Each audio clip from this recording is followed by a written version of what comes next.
Magandang araw po sa inyong lahat. Ako po si Mika Pastor at ilalahad ko po ang aking natutuhan sa daily devotion po ni Pastor Russell na entitled na Trusting While Waiting o Trusting in God in Times of Waiting. For introduction po, ang sinabi po ni Pastor Russell, tayo po ay parang mga inakay o batang agila na naghihintay ng tamang oras para lumipad. Hindi daw po tayo pwedeng lumundag o dumiskarte kaagad kung premature o inakay ka pa dahil dapat align po ito sa timeline ni Lord. Dahil kung mamadaliin po natin na lumipad o dumiskarte ay maaring ikapahamak po natin iyon. At dito po sa daily devotion po natin ay ang scripture po ay sa Habakuk chapter 2 verse 3. Pero bago po 'yon, ang kwento po ni Habakuk ay masisimula sa chapter 1 kung saan ay nagrereklamo po siya sa ating Panginoon kung bakit hindi po nabibigyang hustisya ang mga maling gawain sa kanyang paligid.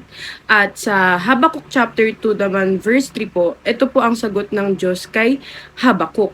Kung paano niya po mabibigyang hustisya yung mga injustices sa paligid niya. At ito po ay masasummarize sa teachings po natin ngayong araw na ito.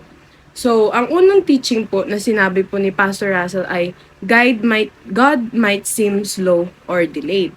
So, kapag po tayo ay humihiling or nagdadasal sa Lord, parang iniisip po natin, hindi po niya kaagad nabibigay yung hinihiling natin. Halimbawa, parang humihiling tayo, Lord, sana po maging honor po ako, ganun po. Tapos parang expected po natin, ngayong araw na yun, o kinabukasan, ay matutupad na po ni Lord.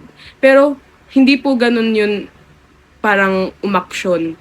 Yung mga plano po ni Lord, yung mga will po ni Lord para sa atin, ay may perfect time po siya para doon.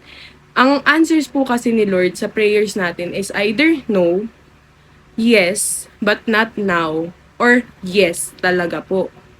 So, yung mga bagay po kasi na parang feeling natin is slow or delayed, sasagutin po siya ni Lord, pero hindi pa po muna ngayon. Dahil kung baka po, kapag binigay sa atin ngayon yun ni Lord, maaari ikapahamak natin o may mangyari pong hindi maganda o magkakaroon po ng bad or negative effect kapag tinupad po kaagad ni Lord yun. Kaya po, feeling natin slow or delayed yung parang pag-answer po ni Lord sa prayer natin kasi nagbabase po tayo sa timeline na gusto po natin o sa timeline po natin, hindi po sa timeline ni Lord. At yan po yung sa second teaching na God works according to His own schedule. Meron pong sariling plano o timeline si Lord para sa buhay po natin. Halimbawa ngayong araw ganito po ang mangyayari sa atin hanggang sa mga sumunod po na linggo, buwan o taon. Hindi lang po yun yung pang 5 years lang po na plano, buong buhay po na plano na yun ni Lord para sa atin. So meron na po siyang own schedule, own timing sa kung ano po mangyayari sa buhay natin. Kaya ang kailangan po nating gawin ay maghintay po sa perfect timing kung saan ibibigay po sa atin ni Lord yung hinihiling natin. And yung sa third teaching naman po is God fulfills His promises with certainty. Yun nga po, sabi nga po ni Pastor Russell, lahat po ng ipinapangako ni Lord, lahat po ibinibigay niya yun. Wala po siyang sinabi na gagawin niya na hindi niya po ibinigay sa atin. Halimbawa lang po, sinabi ni Lord, anak, ibibigay ko sa iyo to. Ibibigay ko sa iyo to.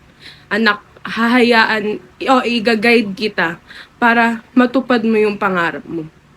At hindi po siya parang yung pangako niya po, hindi napapako. Lahat po ng pangako niya, tinutupad niyo. At tinutupad niya po. Minsan lang po, akala natin na hindi natutupad ng Lord yung pangako niya. Dahil, nagmamadali po tayo. Yun nga po yung nagwo-work tayo based sa timeline natin at hindi po based sa timeline ni Lord. Pero, kung may tiwala po tayo sa ating Panginoon, yung mga pangako niya po, kaya po nating hintayin at masasabi po natin na, ay, natupad ni Lord yung pangako niya po sa akin. Ayan. Tapos, may tatlo din pong application itong ating devotion or topic ngayong araw na ito. Una po ay trust God's own timing. Yun nga po, kailangan natin magtiwala sa Panginoon, sa plano at timeline niya po para sa buhay natin. Dahil siya po yung parang piloto ng buhay natin, na siya po yung nagda-drive o nagbibigay ng direksyon sa kung saan po patungo yung buhay natin. So, kagaya nga po ng mga nakaraan na discussion sa mga discipleship, care group, sinasabi po palagi do sa start na stop trusting in yourself and start trusting in God alone. Kasi po, si God po ang may alam sa kung ano po ang mangyayari po sa buhay natin. Siya po ang nagplano ng buong buhay natin. Kaya ang kailangan lang po natin gawin ay magtiwala po sa plano niya at kung kailan niya po ibibigay yung mga biyaya, mga pangako na pinlano niya po para sa atin. Pangalawang application po ay wait on God's promises. Dito po dapat di po tayo magmadali. Dapat hintayin po natin si Lord na matupad yung pangarap, matupad yung pangako niya po sa atin. Kung pinangako po natin sa atin ni Lord na, anak, huwag kang mag-alala, iaangat kita dyan sa mahirap na buhay na yan. Ang kailangan mong gawin ay maghintay kung kailan gagawin yun ni Lord. Dahil hindi naman agad-agad na kapag sinabi ni Lord na iangat ka sa kahirapan ngayon na mayaman ka na o angat ka na sa buhay. Hindi yun ganun. May ilang araw, ilang buwan o maging taon siguro bago matupad ni Lord yung promise. Kasi yun yung perfect timing para ibigay yun sa'yo ni Lord. Last application is hope while doing our best. So, kailangan nating magkaroon ng pag-asa na matutupad ni Lord yung pangako niya. While doing our best, na ginagawa natin ang lahat para matupad din natin yung parang pangako ni Lord, na hindi lang tayo umaasa kay Lord, na gumagawa din tayo ng paraan. Kagaya nga nung, kunwari ay naghingi tayo or humiling tayo kay Lord na, Lord, sana naman po ay makapasa po ako. O makagraduate po kaagad ako. Ay hindi po kaagad. O makagraduate po ako. Ang kailangan mong gawin ay mag-hope ka na matutupad ni Lord yung pangako mo. And habang nag-hope ka, gumagawa ka ng paraan para makapasa ka o makagraduate ka. Mag-aral ka ng mabuti. Hindi yung magbubulakbol, hindi nag-aaral, yung walang pakialam sa studies. So, yung discussion po na sinabi ni Pastor Russell ay yung how can you practice hope while doing your best in your own situation. Kagaya nga po ng sinasabi ko, pag may hiniling ka po kay Lord, meron ka pong pag-asa na itutupad yun ni Lord. Dahil nga po, si Lord, lahat ng pangako niya, lahat ng promises niya ay tinutupad niya.